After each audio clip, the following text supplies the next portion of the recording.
Welcome to Chartage. I am Orko, Propdex trader and Chartage mentor. আজ 8ই ফেব্রুয়ারি 2026। তো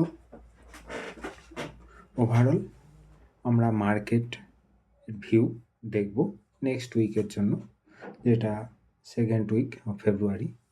তো দেখব কোথায় মার্কেটের সাপোর্ট রেজিস্ট্যান্স নিতে পারে, মার্কেটের ওভারঅল সিনারিও কোথায় দাঁড়িয়ে আছে। আজকে একটা উইকেন্ড অ্যানালিসিস করব, ক্লাসটা একটু বড় হবে। আশা করি আপনারা পুরোটা মন দিয়ে দেখবেন। আপনারা এটাকে 1.5x এমনকি 2x স্পিডেও দেখতে পারেন, কিন্তু মোটামুটি একটা প্রতিদিন যারা দেখেন তাদের জন্য এটা একটা ওভারঅল আশা করি ভিউ তৈরি হয়। এক দুজন আমাকে জানান যে তাদের একটু আধটু কাজে এখন লাগে বর্তমানে। এটা থেকে কোনোভাবেই এটা কোনো বাই বা সেল রেকমেন্ডেশন নয়, এটা আমি একমাত্র বানাচ্ছি যাতে আপনাদের বুঝতে সুবিধা হয় যে মার্কেট কোন দিকে ডাইরেকশন নিতে পারে, বা মার্কেট যেদিকেই যাক কোথায় সাপোর্ট নিতে পারে, রেজিস্ট্যান্স নিতে পারে। এবার ওভারঅল মার্কেটে লাস্ট উইকে এবং আমরা দেখেছিলাম খুব বেশি ভলিটিলিটি দেখেছিলাম, একদম বাজেট ডে থেকে শুরু করে। This is the budget day candle. এটা বাজেটের ক্যান্ডেল থেকে কন্টিনিউ 1 2 3 4 5 6 লাস্ট 6 দিনে আমরা প্রচণ্ড ভলিটিলিটি দেখেছি মার্কেটে। এবার ধীরে ধীরে আমরা আশা করি এই উইকের মধ্যে একটা স্টেবিলিটি দেখতে পাবো। তো এটা একটু আমরা দেখব যে মার্কেট কোথায় সাপোর্ট রেজিস্ট্যান্স সেগুলো নিতে পারে এবং মার্কেট কোন দিকে চাল দিতে পারে। তো ইন্ডেক্সের দেখব, ওভারঅল বিভিন্ন সেক্টরের দেখব, এরপরে গ্লোবাল মার্কেটের কমোডিটি, ক্রিপ্টো এবং কারেন্সি সমস্ত কিছুরই একটা ওভারঅল টেকনিক্যাল অ্যানালিসিস করে দেখব। এখনও পর্যন্ত যদি এক লাইনে আমাকে ভিউ বলি তাহলে বলবো যে আজকের ডেটে মার্কেট ডাইরেকশনলেস অবস্থায় দাঁড়িয়ে আছে। মার্কেট এখনও পর্যন্ত কোনো ডাইরেকশন নেয়নি। এখনও আমাদের 1-2 দিন ওয়েট করতে হবে যে মার্কেট কোথায় যাবে। লাস্ট উইকে আমরা কি দেখেছিলাম, যদি আমরা উইকলি ক্যান্ডেলটা দেখি, আমরা উইকলি ক্যান্ডেল একটা নিচের আমাদের লো দেখতে পাচ্ছি যে 26,655, বা আমরা অ্যাপ্রক্স ধরছি এটা আমাদের অরিজিনালি লো, যেটা হলো 24,500 বা 24,600, এবং ওপরে আমরা দেখছি 26,300, মানে 24 অলমোস্ট 1700-1800 পয়েন্টের একটা মুভমেন্ট কিন্তু আমরা গত 6 দিনে দেখেছি। This is a very volatile movement. তার সাথে ভিক্সও আমরা দেখেছিলাম 15-র কাছাকাছি ছিল। ট্রেড ডিল ইউএসসি ইন্ডিয়ার একটা ট্রেড ডিলের যেটা হয়েছে সেটার জন্য একটা ভলেটাইলিটি দেখেছি। মার্কেট এখনও পর্যন্ত ভলেটাইলই আছে, আরও আমাদের 1-2 দিন অপেক্ষা করতে হবে। তো উইকলি বেসিসে ইম্পর্টেন্ট রেজিস্ট্যান্স কিন্তু অল টাইম হাই থাকবে, ঠিক আছে, এবং নিচের দিকে সাপোর্ট আমরা এই যে 40 মুভিং অ্যাভারেজ 25,200 এটাই থাকবে। আমরা একটা ডেইলি বেসিসে একটু ভালোভাবে একটু অ্যানালিসিস করে দেখি। দেখুন ডেইলিতে এখন 10 20 এই মুভিং অ্যাভারেজগুলো মোটামুটি আছে এই 25,500 কাছাকাছি। তো 25,500কে একটা আমরা ইম্পর্টেন্ট সাপোর্ট হিসাবে আমরা এখন মেনে কাজ করব যতক্ষণ না ব্রিজ করে। যদি 25,500 যদি ব্রিজ করে তাহলে কিন্তু নিচের দিকে 25,200 আসতে পারে, ঠিক আছে। তাহলে ইম্পর্টেন্ট সাপোর্ট আমরা কোথায় পেলাম, 25,500 এবং 25,200। যদি ওভারঅল উপরে যদি মার্কেট যায় তাহলে কোথায় আমরা রেজিস্ট্যান্স দেখতে পারি, ফার্স্ট রেজিস্ট্যান্স আমরা দেখব 25,800 থেকে 26,000, এটাই হবে আমাদের ফার্স্ট রেজিস্ট্যান্স। এবং যদি 26,000 ক্রস করে তখন আমরা মার্কেটের ভিউটা চেঞ্জ করব। তার আগে কিন্তু আমরা একটা সাইডওয়েজ ভিউই রাখবো যতক্ষণে 26,000 বা 25,900 অ্যাটলিস্ট ক্রস করছে। এবং যদি তখন ক্রস করে তাহলে আমরা এর ওপরের বিভিন্ন, যেমন ইম্পর্টেন্ট লেভেল একটা আছে 26,000, যেটা আমাদের এই যে বড় যে ক্যান্ডেলটা তার মিড পয়েন্ট, এটা একটা আমাদের রেজিস্ট্যান্স হতে পারে। আর এখন 26,300 তো অনেক দূর, সেটা সম্পর্কে যখন সেখানে যাব তখন আমরা সেটা নিয়ে ডিসকাস করব, ঠিক আছে। এটা গেল মোটামুটি নিফটির ভিউ। এবার গিফট নিফটি সেম একই ভিউ আছে। গিফট নিফটিতে তেমন কোনো উইকেন্ডে বড় ডেভেলপমেন্ট আমরা দেখিনি। ইন্ডিয়া ভিক্সে আমরা দেখছি আরও ভিক্স কিন্তু কমছে আস্তে আস্তে, ডে বাই ডে যত মার্কেট স্টেবিলিটির দিকে যাচ্ছে তত কিন্তু ইন্ডিয়া ভিক্স কমছে। এবার কমে কোথায় এসছে, 11.9। এটা যদি আরও যদি নিচে আসে 11-এর কাছাকাছি আসে, 10-11-এর কাছাকাছি, তাহলে না আমাদের মার্কেটের যেটা নর্মাল ভিক্স, যেটা মোটামুটি মিড টার্ম আমরা দেখি যে উপরে 12.5 এবং নিচে 10, এর মাঝামাঝি কোনো একটা জায়গায় থাকে। তো ঠিক আছে, ওকে, এটা নিয়ে চিন্তা নেই। এবার আমরা ব্রডার মার্কেট দেখব। ব্রডার মার্কেটেও আমরা এখন কিন্তু তেমন কোনো ভিউ দেখতে পাচ্ছি না। দেখুন মিড ক্যাপ নিফটি কোথায় দাঁড়িয়ে আছে? একটা 4 দিন একই জায়গায় ট্রেড করছে। এখনো পর্যন্ত কিন্তু মিড ক্যাপ নিফটিতেও কোনো ক্লিয়ার ভিউ দিচ্ছে না। এবার ইন্ট্রাডে বেসিসে কিন্তু কাজ হচ্ছে। ইন্ট্রাডে বেসিসে একমাত্র যারা এক্সপার্ট, যারা এক্সপিরিয়েন্স আছে, যারা 6 ঘন্টা বসে থাকতে পারে মার্কেটের সামনে, একমাত্র তারাই কাজ করতে পারে। তাছাড়া কিন্তু মিড ক্যাপ যে কোনো ইন্ট্রাডে কাজ কিন্তু সবার জন্য না। একমাত্র যারা এক্সপার্ট, যেমন আমরা যেমন সারাদিন সকাল 9টার থেকে বিকেল 3:30 পর্যন্ত মার্কেটের সামনে বসে থাকি, তারপরেও আরও 1-1.5 ঘন্টা বসে অ্যানালিসিস করি পরের দিনের জন্য। এই পরিমাণ সময় যাদের কাছে আছে, একমাত্র তারাই ইন্ট্রাডে বেসিসে কাজ করবেন। তা না হলে কিন্তু টাকা লসই হবে, প্রফিট হবে। এবার স্মল ক্যাপ উইক তো আছেই, তার সাথে একটা হ্যামার বানিয়েছে, কিন্তু এমন একটা জায়গায় হ্যামার বানিয়েছে যেটার এখনও কোনো মিনিং নেই। আরও আমাদের 1-2 দিন ওয়েট করে দেখতে হবে যে মার্কেটের ডাইরেকশন কোন দিকে। ঠিক আছে, সেম অ্যাজ মাইক্রোক্যাপেও তেমন আমরা কোনো মেজর আমরা ভিউ দেখতে পাচ্ছি না। মার্কেট একটা বেয়ারিশ জোনেই আছে। ব্যাঙ্ক নিফটিতে আমরা দেখছি অলমোস্ট যেটা অল টাইম হাই যে জোন, সেই অল টাইম হাই জোনের মধ্যে আছে। নিফটির থেকে কিন্তু ব্যাঙ্ক নিফটি স্ট্রং জায়গায় এখন দাঁড়িয়ে আছে। ঠিক আছে, ব্যাঙ্ক নিফটি জাস্ট 1-2 বার 50 মুভিং অ্যাভারেজের নিচে ক্লোজ করেছিল ঠিকই, কিন্তু সেই জায়গাটায় কিন্তু হোল্ড করে গেছে এবং ব্যাঙ্ক নিফটি কিন্তু একটা আপার রেঞ্জের কাছে দাঁড়িয়ে আছে। এবারে ব্যাঙ্ক নিফটি যদি এখান থেকে হোল্ড করে এবং যদি মোটামুটি 60,000-এর ওপরে গিয়ে কন্টিনিউয়াসলি কিছুদিন ক্লোজ দেয়, অফিসিয়ালি 60,500-র ওপরে যদি ক্লোজ দেয়, তাহলে কিন্তু ব্যাঙ্ক নিফটির একটা চাল আমরা দেখতে পারি ইন ফিউচার। আর নিচের দিকে সাপোর্ট 50 মুভিং অ্যাভারেজ ইম্পর্ট্যান্ট একটা সাপোর্ট থাকবে। অন্যদিকে নিফটি ফাইন্যান্সিয়াল সার্ভিসে আমরা দেখছি এখানে একটা কিন্তু সাইডওয়েজ জোনই আছে, কারণ যতক্ষণ না 28,000 ব্রেক করছে এবং তার উপরে ক্লোজ করছে, ততক্ষণ পর্যন্ত নিফটি ফাইন্যান্সিয়াল সার্ভিসে কিন্তু একটা বুলিশ ভিউ নেওয়া একটু ডিফিকাল্ট হবে। আর 28,000-এর ওপরে ক্লোজ করলে দ্যাট উইল বি বেটার। কিন্তু পিএসইউ ব্যাঙ্ক অপেক্ষাকৃত বেটার জায়গায় প্লেসড আছে। পিএসইউ ব্যাঙ্ক সমস্ত মুভিং অ্যাভারেজের ওপর প্লেস আছে এবং পিএসইউ ব্যাঙ্কে যদি চাল আসে, তাহলে কিন্তু একটা ভালো চাল আসতে পারে মোটামুটি 9,100-র ওপরে। ওকে, নিফটি ফার্মা উইক সেক্টর, কোনো তেমন আমরা স্ট্রেংথ এখন দেখছি না। নিফটি আইটি কন্টিনিউয়াসলি নিচের দিকে নামছে, এখানে যেন এখন বটম পিকিং করতে যাবেন না, আগে ওয়েট করুন, মার্কেটকে একটা জায়গায় স্টেবল হতে দিন, তারপরে আপনারা করলে সেটা ঠিক আছে। কিন্তু নিফটি আইটিতে এখন কিন্তু একটা স্ট্রং একটা বেয়ারিশ মানে নিচের দিকে আসছে। এবার যদি কোনো ভালো স্টকে যদি আপনারা ভালো ভ্যালুয়েশনে পান লার্জ ক্যাপ স্টকে, সেগুলোকে আপনারা ফর লং টার্ম পিক করতে পারেন, এটুকুই আমার সাজেশন। নিফটি অটোতে এখন আমরা দেখছি একটা সাইডওয়েজ প্যাচের মধ্যে অনেক দিন ধরে আটকে আছে, মোটামুটি সেপ্টেম্বর টু ফেব্রুয়ারি, অলমোস্ট 5 মাস একটা সাইডওয়েজ একটা প্যাচের মধ্যেই আটকে আছে। নিফটি অটোতেও তেমন আমরা কিন্তু সেক্টর ওয়াইজ মুভমেন্ট দেখতে পাচ্ছি না। কিছু কিছু অটো স্টক আছে যারা কিন্তু খুব ভালো পারফর্ম করছে, তাদের সাথে আপনারা সঙ্গে থাকতে পারেন। Nifty metal strongest sector. Nifty metal এই এত ফলের মধ্যে, এত কিছুর মধ্যেও কিন্তু নিফটি মেটাল কিন্তু একবারের জন্য 50 মুভিং অ্যাভারেজ ব্রেক করেনি, জাস্ট একবার 20 মুভিং অ্যাভারেজকে ব্রেক করেছে। এটা কিন্তু স্ট্রংগেস্ট সেক্টর। এখানে যদি কোনো আপনারা মোমেন্টাম পান, এখনও পর্যন্ত প্লে করা যেতে পারে।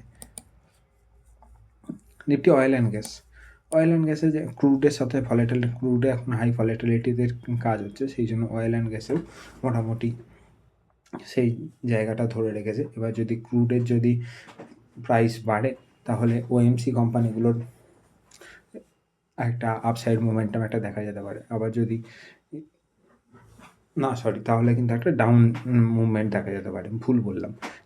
আর যদি ক্রুডের যদি দাম কমে, তখন আপনারা ওএমসি যে কোম্পানি যেগুলো আছে, অয়েল মার্কেটিং কোম্পানি, সেগুলোর আপনারা আপসাইড মোমেন্টাম দেখতে পারেন, কারণ এরা ইনভার্স চলে।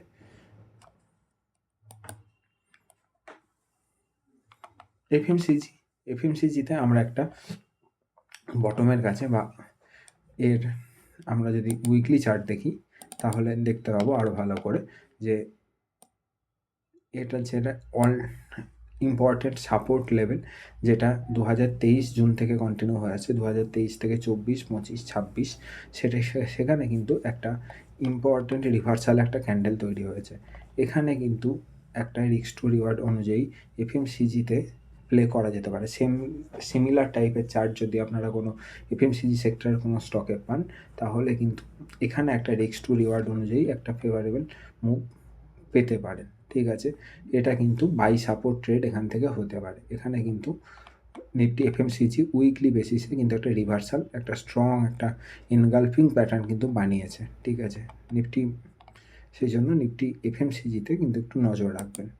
এখানে কিন্তু বটম পিকিং হতে পারে, কারণ এটা কিন্তু একটা সাপোর্টের কাছে একটা স্ট্রং একটা গ্রিন ক্যান্ডেল তৈরি করে এটা কিন্তু বুলিশনেস বা পজিটিভনেস দেখাচ্ছে।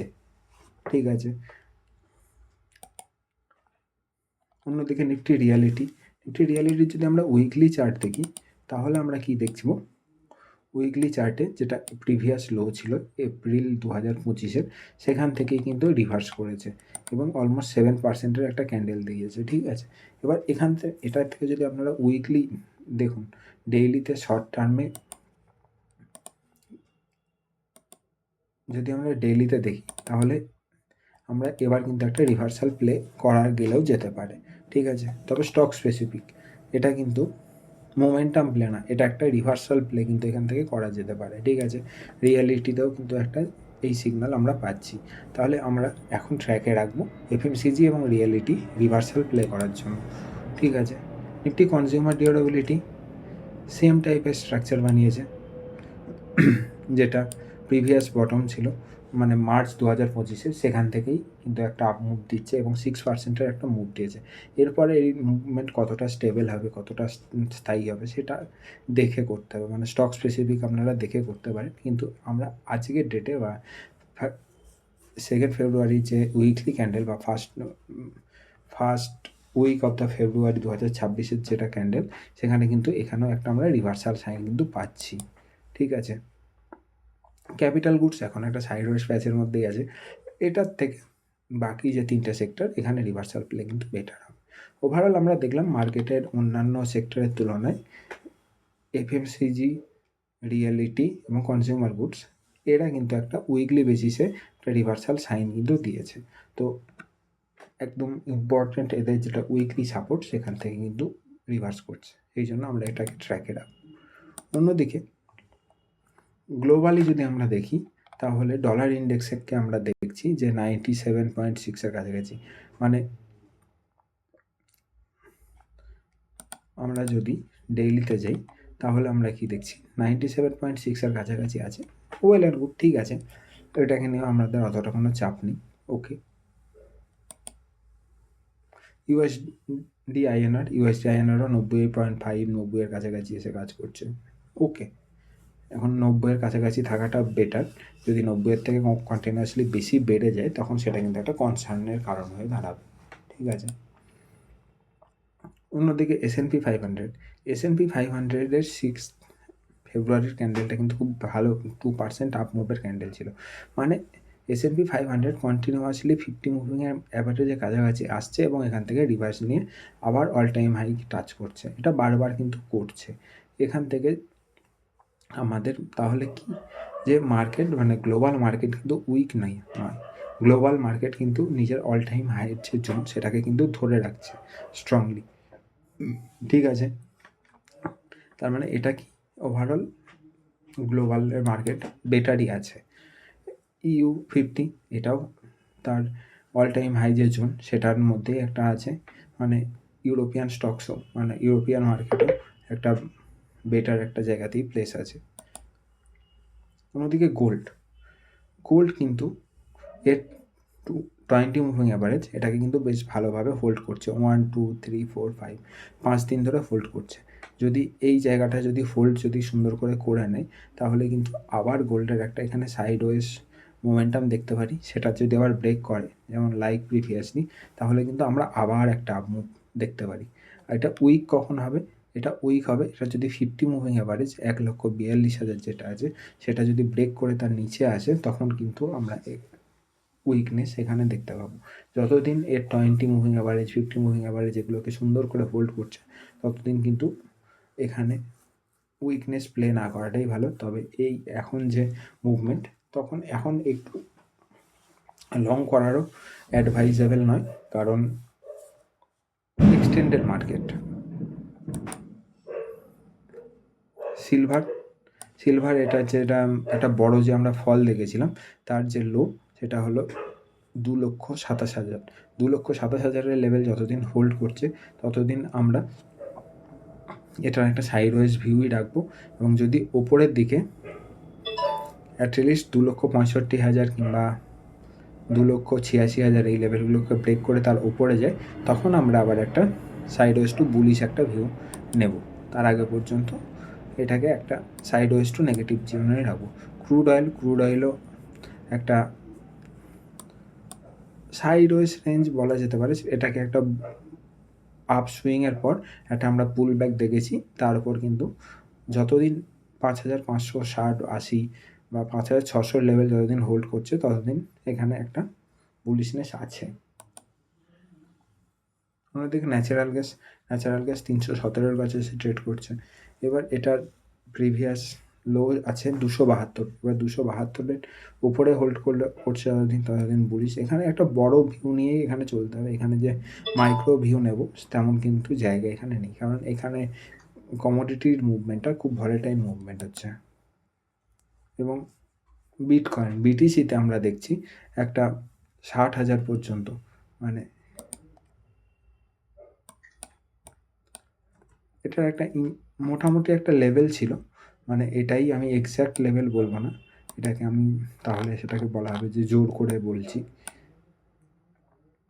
একটা সাপোর্ট আছে ছিল, যেটা ইম্পর্টেন্ট সাপোর্ট তো আছে বিটিসি 54,000, 53,800, 54,000, এটাই হলো এটার ইম্পর্টেন্ট সাপোর্ট।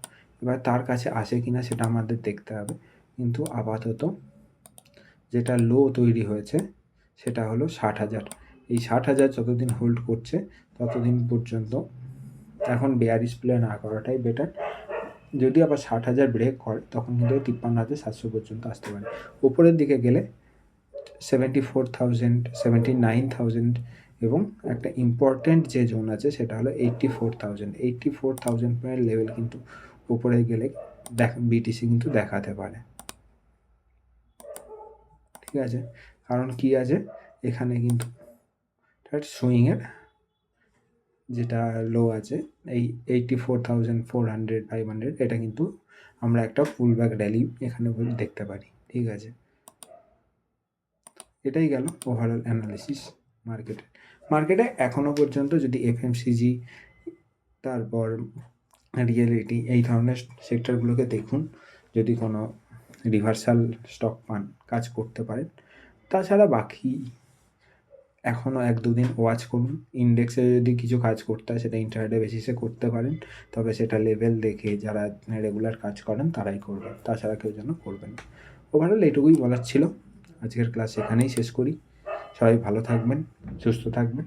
আগামীকাল মার্কেট অ্যানালিসিস নিয়ে দেখা হবে। এছাড়া যদি মার্কেট সম্পর্কে অন্য কোনো ক্লাস নিয়ে আপনারা ইন্টারেস্টেড হন, আমাকে নির্দ্বিধায় কমেন্ট সেকশানে জানাতে পারেন। হোয়াটসঅ্যাপের যে হেল্পলাইন নাম্বার আমাদের অ্যাবাউট সেকশানে দেওয়া আছে, ওখানে জানাতে পারেন। আমরা চেষ্টা করব সেই ধরনের ক্লাসগুলোকেও করানোর। আমরা বর্তমানে কোনো রকম পেইড কোর্স সেল করি না, সেহেতু আমাদের নামে যদি কেউ বলে যে টাকা দিই এ কোর্স দেওয়ার, সেখান থেকে আপনারা দূরে থাকবেন এবং নিজেরা অ্যানালিসিস করে কাজ করুন। আপনাদের সঙ্গে আমরা আছি। অলরেডি 55-56 ক্লাসেস আপলোডেড হয়ে আছে, সেগুলোকে যারা করেননি এতদিন তারা অবশ্যই করবেন এবং তারপরেও আরও কন্টিনিউ করার চেষ্টা করব। ওকে, বাই, সবাই ভালো থাকবেন, কালকে দেখা হচ্ছে।